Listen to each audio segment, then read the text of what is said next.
Hello, beautiful souls. My name is Alyssa, and today I want to discuss something that I've been working through probably my entire life, and it's recently been resurfacing as I am stepping more into myself and my authenticity. And I have also been noticing this has been a theme that has been coming up collectively. Today, we're going to discuss the fear of being seen. And for me, as I reflect back on my childhood, I was a very quiet child, very much the good girl my entire life. I did everything right. I was the overachiever and the perfectionist and always looking outside of myself to please others and really just overgiving, disguised as being helpful. And this is something that I've been working through the past few years. And I had this dream of creating a podcast for the past year. But every single time that I attempted to record an episode, I felt like I couldn't articulate the words. I felt like something was getting stuck in my throat. And I continued to pull back and do some journaling on this.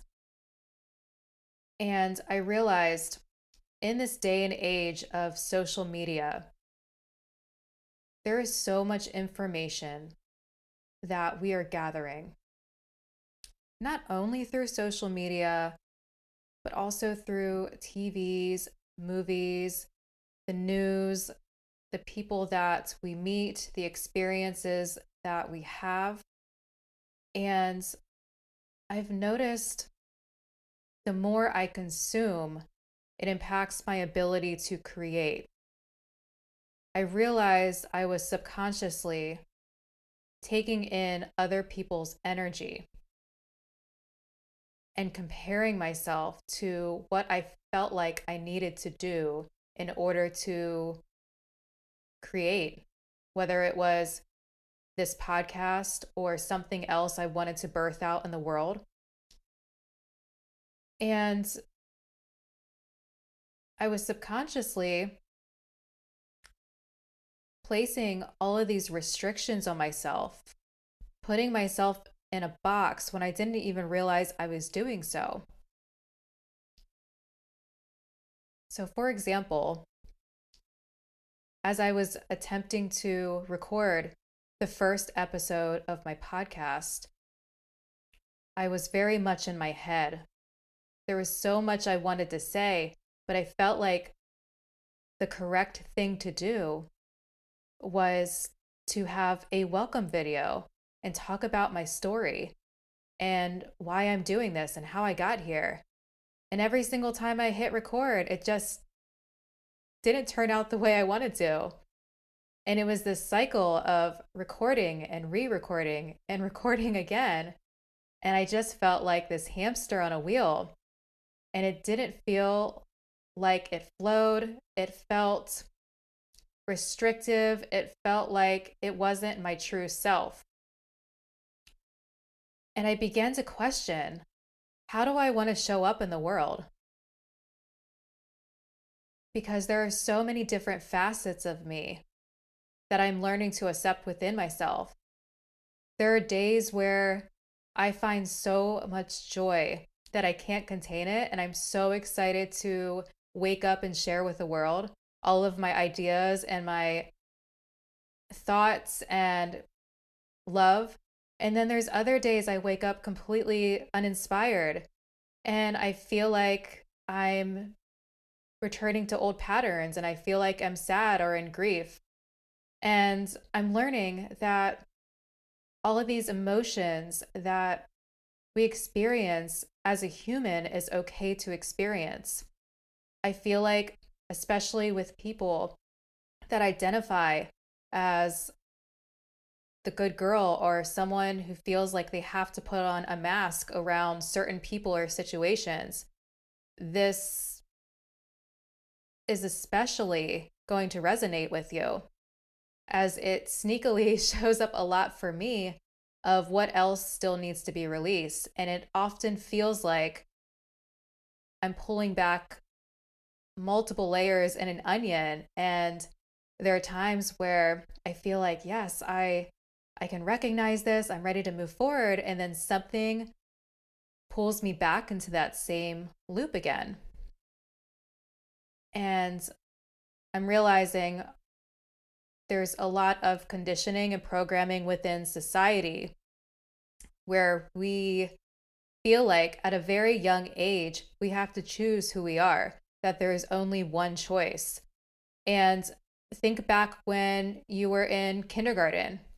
What is the first question that comes to mind that your teacher or your parent may ask you? What do you want to be when you grow up?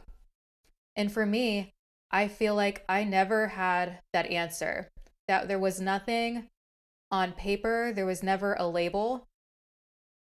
Through all of the different tests that I took in high school, whether it was the ASVAB or the college testing, the Myers-Briggs, all of these different tests to find your purpose, your passion, what your strengths are, there was never anything that I felt like this is what I want to do. And there's other people that they immediately know what they want to do. And for me, because I didn't know what I wanted to do, the path of least resistance was choosing the path that my family wanted for me because it was familiar, it was safe. I didn't know the direction I was going in, and that's okay. And I feel like at such a young age, at 17, 18 years old, even as someone in their mid 30s, it is so okay not knowing the path. And I realized there was a lot of guilt and shame around this conditioning. I quit my job that was unaligned for me a year ago. And this past year, I've been exploring what really lights me up, what lit me up as a child that I wasn't able to do. And it really was playing and creating, exploring. And I feel like the natural curiosity and the wonder that we used to have as a child, the imagination piece, disappears as we enter this path of feeling like we need to have a career and have it all figured out. And this linear path of getting a full-time job, making six figures, and then buying a house, having 2.5 kids. And it's this constant external validation that we're seeking outside of ourselves, that we often feel like we have everything we want on paper, but why do we often feel so disconnected and unfulfilled if everything that we wanted on paper, everything we wanted to achieve in life is something we have? And I began questioning this a few years ago. The 9 to 5, coming home and having a few hours to myself to maybe cook dinner and watch TV or scroll, and then rinse and repeat and doing the same thing up until I'm 65. That never felt like the path for me. And what I'm realizing as I took this year off to travel and to explore and really take life through the lens of a child again is exploring what lights me up.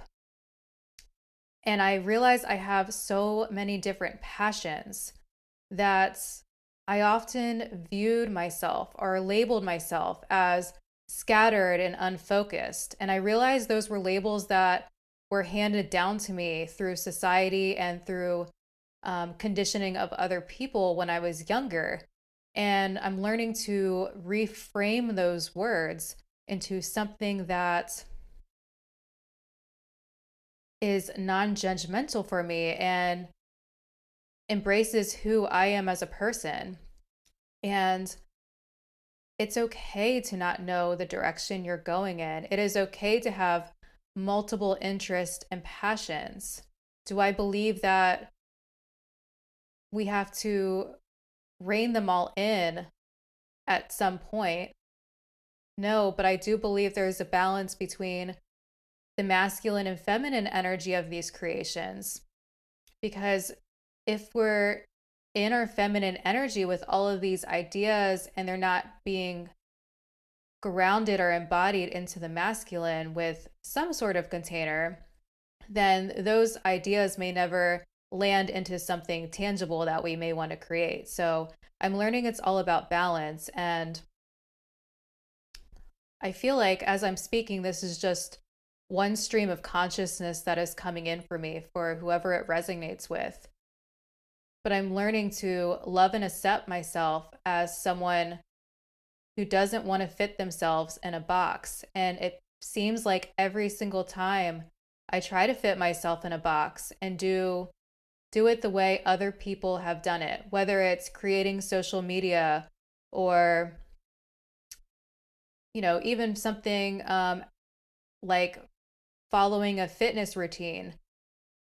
It's going to be different for everyone, and it's so important to develop a relationship with yourself to be able to discern what information that we can receive from others that is in our highest good and what is not, because there is so much information out there. And I feel like what I'm seeing as well is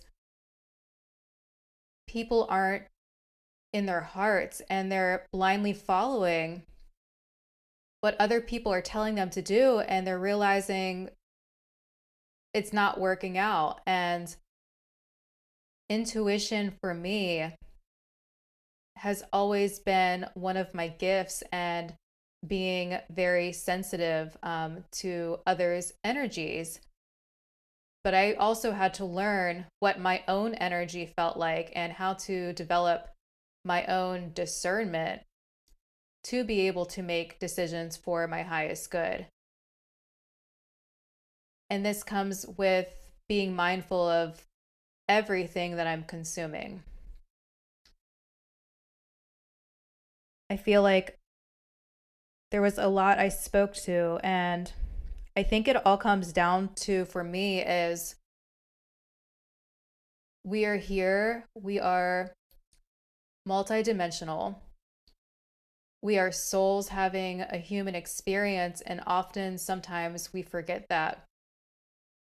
And it's okay to be different. I feel like one of the lessons that I signed up for in this lifetime was to really step into my authentic self. And I feel like it has been an ongoing learning experience through trial and error of these life experiences that I've had to be able to do so and to use my voice and express my truth in a way that is my own unique way. And that often feels scary, uncomfortable. And I'm constantly asking myself the question, in what situations or around what people am I still editing myself? Where am I still performing?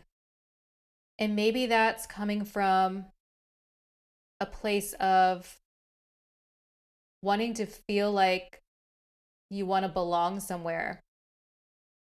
And maybe you're outgrowing someone or you have different values and you're making them comfortable. But at the end of the day, you're abandoning yourself. And it's another form of people pleasing. I've had the chance recently to have experienced some chance encounters with my soul family. And if you've ever experienced this, it is completely life changing. It is like you are speaking on the same frequency It is like it is another mirror of your soul that is being reflected back to you, where conversation flows. You immediately trust this person. They accept you for who you are, and you do the same with them. And there's so much love and joy and truth and acceptance in this connection. And I was realizing the more that I was stepping into my authentic self, it was magnetizing other people in my field that I was supposed to meet just by being in resonance. So by being in resonance, and that is a theme that was coming up for me is magnetic resonance. The more that we come home to ourselves, the more we remember who we are, the more we shine, the more that is going to be magnetized to ourselves. Whether it's these chance encounters or finding soul connections through friendships or your next partner, or amazing synchronistic experiences that logic cannot define. Something I'm learning is to not be afraid, to befriend the sphere, and to embrace my own unique gifts with the world, because that is what I'm here to share. And some people are not going to understand. Some people may be triggered. And then there's going to be other people who totally get you. When they say people that vibe with you, it's a real thing, and I've experienced it so many times, and it's so beautiful, and I wish that for you as well. The more that we're able to realize within ourselves and really get down to the core of who we are, and then being able to express that to the world, is where the magic happens. Magic that can't be explained. Everything is so divinely orchestrated for us when we step into our authenticity, because our authenticity is our currency. So I feel like overall, believe in yourself, don't be afraid to be you, and really look at those questions. In what situations, around what people, am I still putting a mask on? Am I still editing myself, where I'm dimming myself? And most of the time it's going to be around the people that are closest to you. It could be your family, it could be your partner, it could be your really good friends. And it may be really uncomfortable to express your truth because you may have been holding back. And I'm realizing the more I work past this, it's actually shifting our relationships as well. Whether it's maybe creating some more distance between us, or it's sparking some remembrance in the other person that, hey, like, I'm so glad you said this because this is actually what I wanted to share. It's making people come home to themselves and stepping more into their authenticity as well.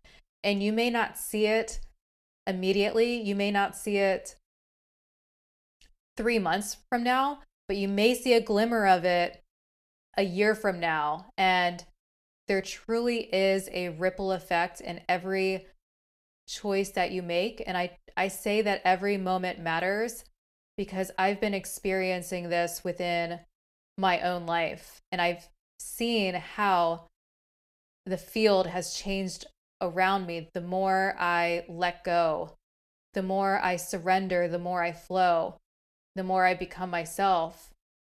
I'm taking the backpack of rocks that I've been carrying with me for over 3 decades, whether it's the expectations from others, from society, the programming, the conditioning, the self-limiting beliefs.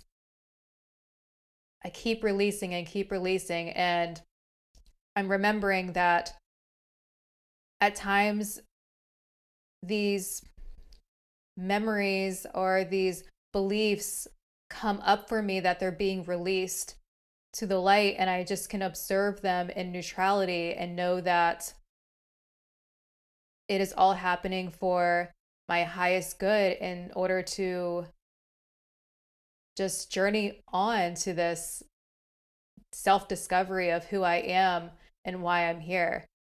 So, you may have noticed that my energy shifts a lot in this episode, and I was definitely channeling my higher self and my guides, which is why you might hear the tones of my voice change. I felt like as I was sharing and expressing my truth, such like this direct energy that was like, this needs to be shared because other people need to hear it within themselves.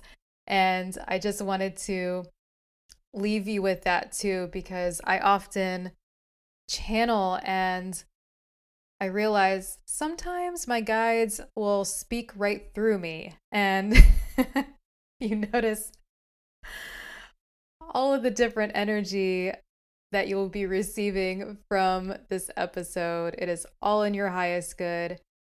I set the intention that those who need to hear it will find it. So, thank you so much for listening, and know that you are here for a reason.